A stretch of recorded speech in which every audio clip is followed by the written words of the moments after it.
60 po lahat. 60. Ano ba to tayo pang ulam niya?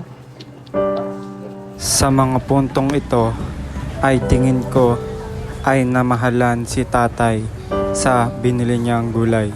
Kahit ganun pa man ay inabot niya pa rin sa akin ang bayad sa gulay. Hindi na, bigay ko na lang sa'yo yan. Sige na, Tay.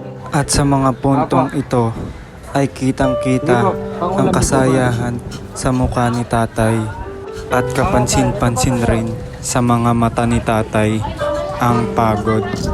At tila ba'y galing siya sa maghapon na pagtatrabaho.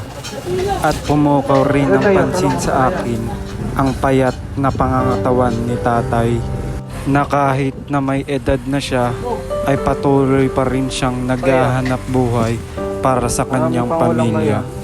At sa mga puntong ito ay muli kong kinuha ang binili niyang gulay para dagdagan pa ng iba pang gulay para naman may pagsalusaluhan sila ng kanyang pamilya. Para may mauwi ka, Tay.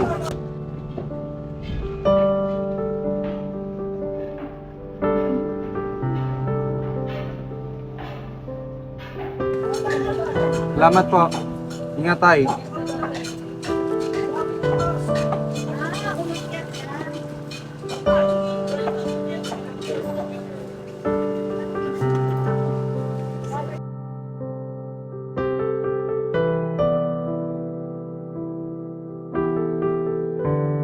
Kaya saludo sa lahat ng ama na handang magsakripisyo para sa kanilang pamilya.